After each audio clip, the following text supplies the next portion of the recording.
All right, so today we are going to talk about techniques and all the different kinds of techniques that you can use in reflexology. So there are some effleurage or massage type techniques, but then we're going to talk about what techniques you can use on the feet and in any given area.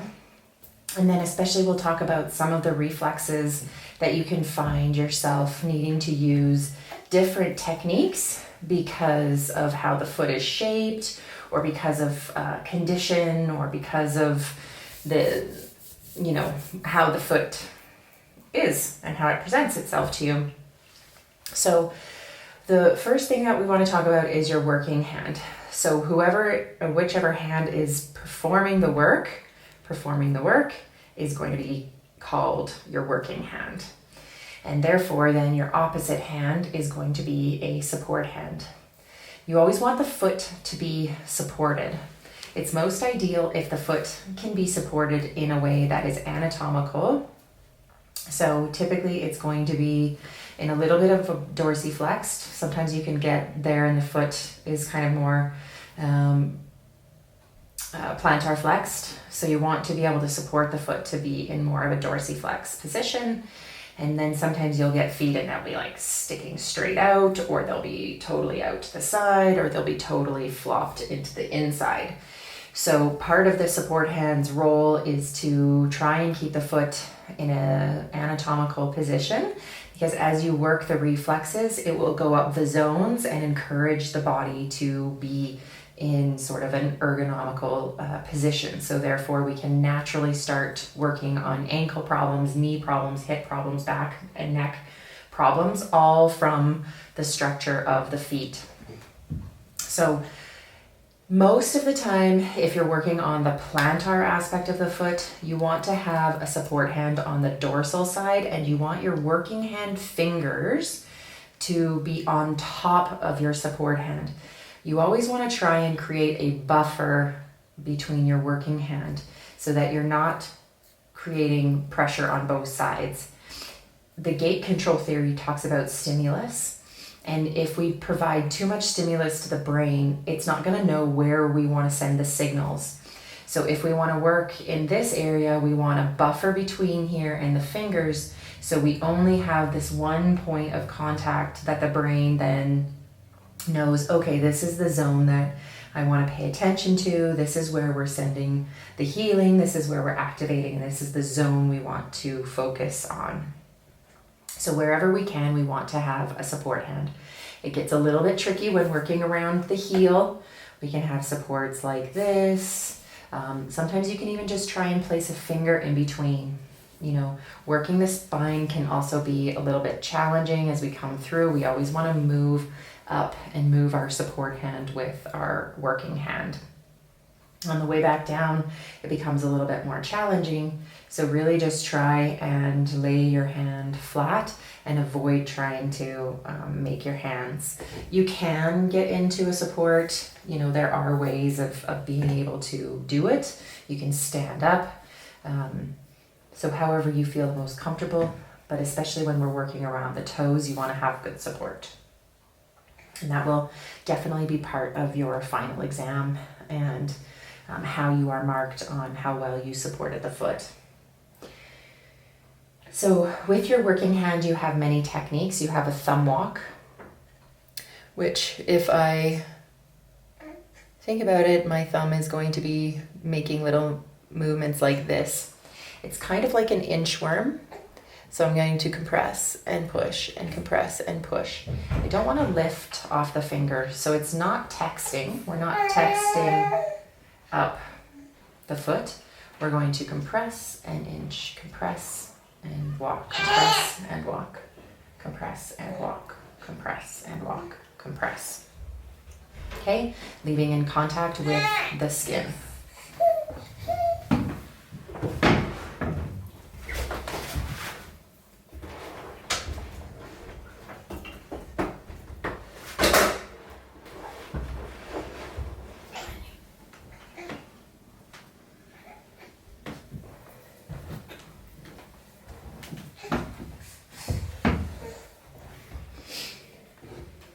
Then we have a finger walk. So basically just like a foot walk or thumb walk, and except it's going to be with your fingers. So we typically walk finger walk on the dorsal side. So you can walk one finger, you can walk 2 fingers, you can walk 3 fingers, you can even walk 4 fingers. Okay, your snowplow, which is on the dorsal aspect of the foot, is going to be a finger walk.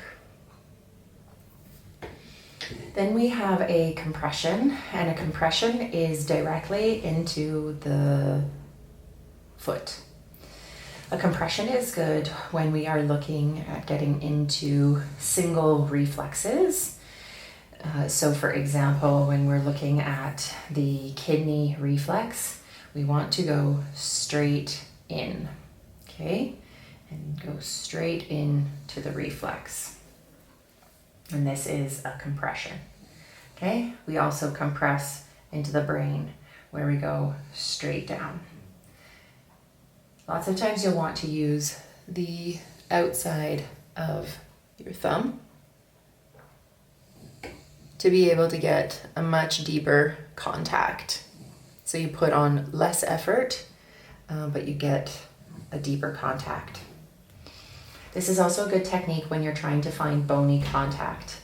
A lot of the times reflexes, depending upon their anatomical order, are going to need you to find a bony contact.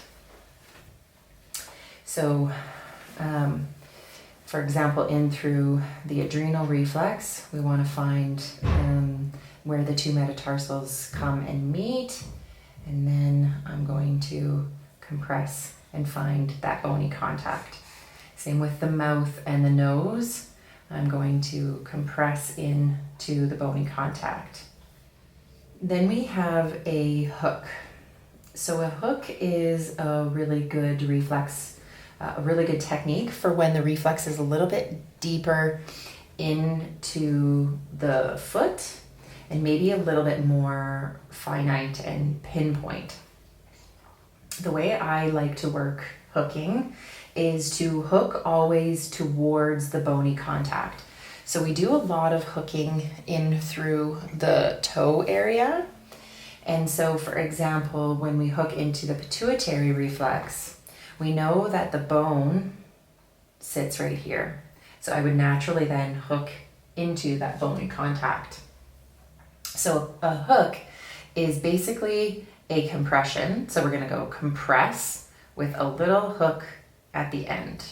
Okay? So it's kind of like we compress in and then give a little walk.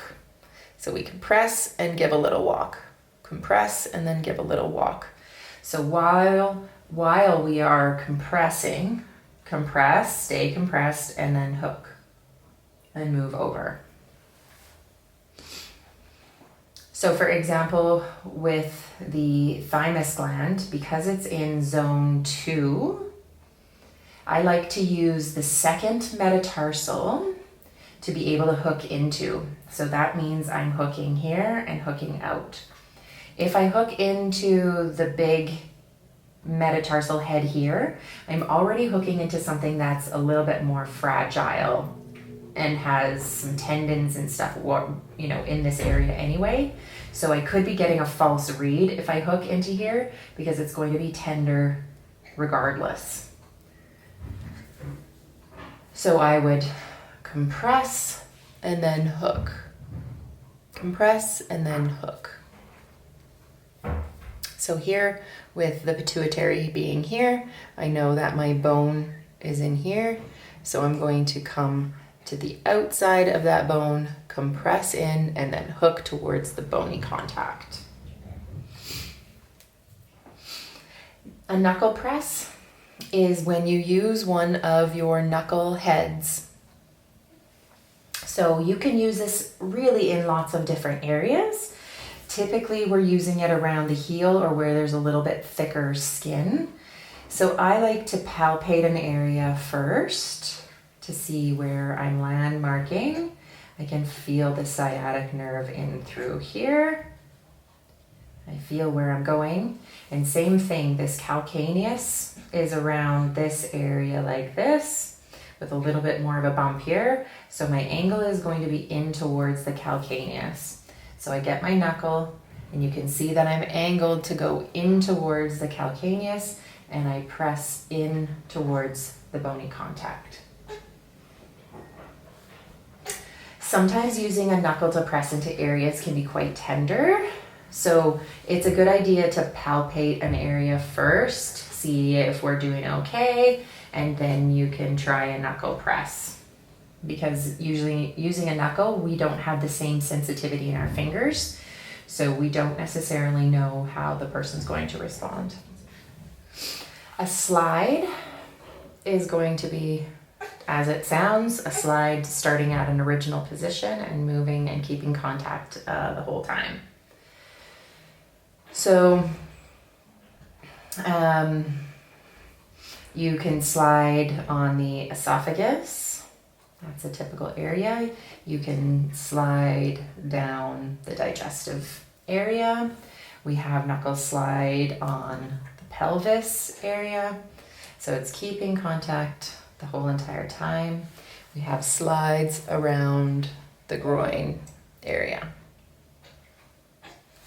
Sometimes we can use a technique called creaming. We would apply a little bit of cream, and we would apply 2 knuckles and then use a thumb underneath to apply the pressure, and we glide down. So that's a creaming glide. Okay, so I would put my 2 facing knuckles against the skin, apply a thumb to the back, and glide down. We use this a lot for the urinary system to be able to flush out, especially at the end of a treatment. We can use a saddle technique, which is where we cup the malleolus into each hand area here. We're going to cup into here. Hold pressure and moving the foot back and forth like so.